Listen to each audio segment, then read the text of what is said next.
Yo, what's up guys, it's Dan here, or SLPJellz, and yeah, it's going to be the first week, I suppose, of Tutorial Tuesday, because I meant to do it last week, but I was poorly, sad face, but yeah, anyway, to cut a very long story short, Tom asked me if I wanted to do a few tutorials and stuff about After Effects, because a lot of you guys, I think, hopefully, and me in particular, want to get into editing really bad, because I'm doing it for my college course, but you don't need to know about that. But yeah, I want to get into editing because it's really fun and it's just like relaxing and stuff like that. So I've had my After Effects, I think, for about 3 weeks now, I think. So I'm not obviously the most experienced in it, but I'm learning like you guys are. So I thought I'd share some of my knowledge today. So yeah, today I'm going to do the effect called stroke. And if you guys don't know what it is, it basically just creates like a line, like draws a line, an outline around the character or scenery or whatever you want to do in a montage or cinematic. So I'll get into it. So I've got my clip already imported into After Effects because Camtasia was mucking up and not letting me import it from here to down there. So I set it up ready, but I'll show you guys either new to After Effects, new composition, or Control N if you want it the shortcut way, and the width and height is 1280 by 720 for YouTube obviously. Whatever you record in, I record in 59.9 frames per second, and then everything else will be left to default apart from the duration, which is obviously your clip timing. I tend to put about 5 seconds onto mine just because the After Effects timeline is really precise to the point, if you will, and it's really hard to edit if you're right on the edge. So I like to have 5 seconds on to make a bit of space so I can play around with the ending and stuff like that. Background colour, you can leave it to black and then hit OK, and then create a new composition where a black screen which can't hear, nothing here.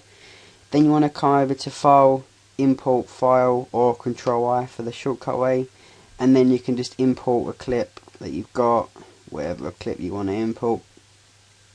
And yeah, then it should import it. It's like a little dialog box here, and then it'll come into here, and just drag it down to here, and then you'll be in the same path as me.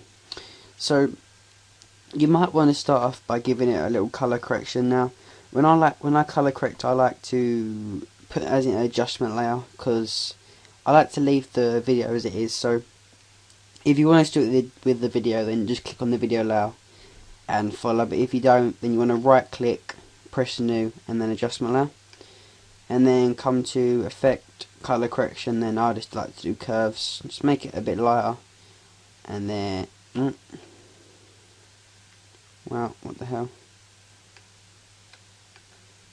whoa, ouch. You know what, I'll just leave the color correction because it's not going to be working. So to do a stroke effect, there's two ways. You can either, actually let me just import it in first before I do that. So you want to start off by this. Actually, you need to do adjustment layer. So right click, new adjustment layer. Then you'll come to this little pen tool here, which is located next to the text, or press G on your keyboard for a little shortcut.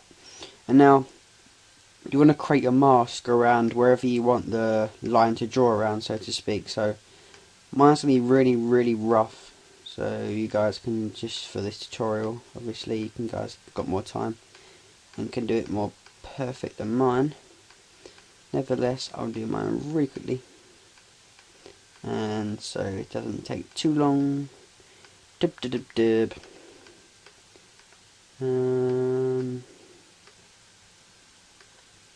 Right, and then when you come to the last dot, you're going to come to the first one you made, and then it'll be like a little circle next to your pen tool.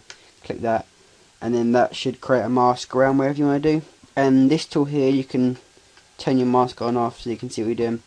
For the purpose of the tutorial, I'm going to turn it off so you can see what I'm doing. But for the people and for you guys who are actually going to be doing it, I would recommend leaving it on. When it comes to those stages though, I will tell you when you need to turn it off. So you want to come over to effect, and then generate, and then stroke, which is there. And now this, you want to leave the start and opacity and the end and that all to a little while later, because I'm going to do that.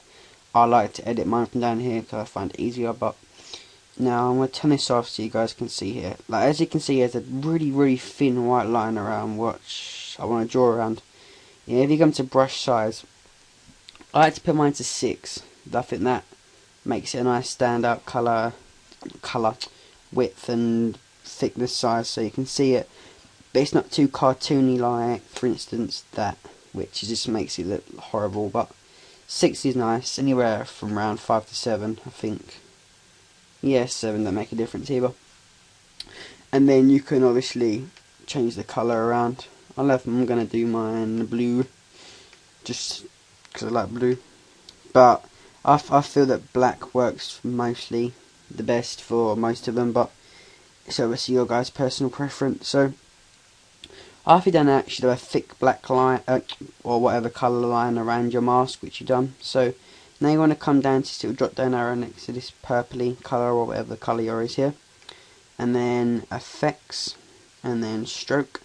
And now this is where the complicated stuff starts to kick in. So you want to come down to the option that says end 100%.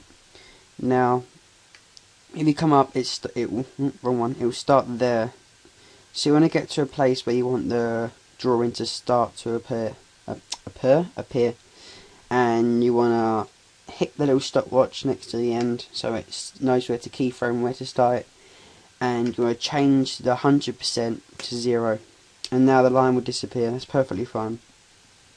Now there's two ways of doing it. You can either just draw it on so it stays on the screen and then it obviously move to the next scene or clip or whatever, or you can either draw it on and then make it erase itself so it draws it back off. I'll tell you both ways. So if you just want to draw it on and it's done permanently and then move to the next clip, come to the end of the clip or wherever you want it to end, and then just change the end back to 100% again, and then it all should appear again. And then if you look in the middle, it'll act like it's drawing it. See there, it starts, and then it'll, so on, it will draw, and it will draw, and it will draw.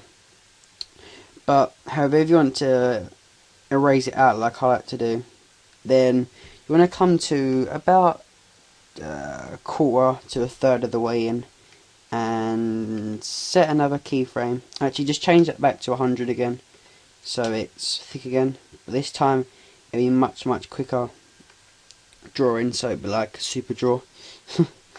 And then you want to come a few frames after you turn it to 100 and change and press a time watch on the start. Well, I really stuttered on my voice then, but press a time watch on the start, so that should appear.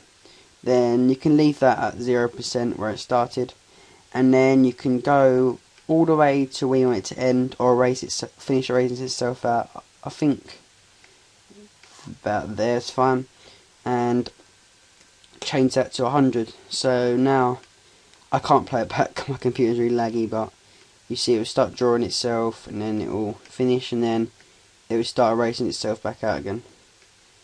So yeah, that's about it. Let me quickly try the colour correction. It's not very necessary, but I fancy trying that again because I like to make my clips look nice.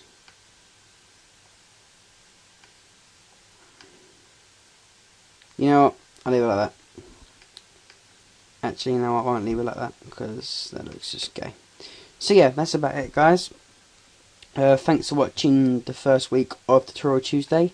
I hope you enjoyed. If you did, please give this video a likes up and all that jazzy stuff. And yeah, hopefully I'll catch you next week. Ciao.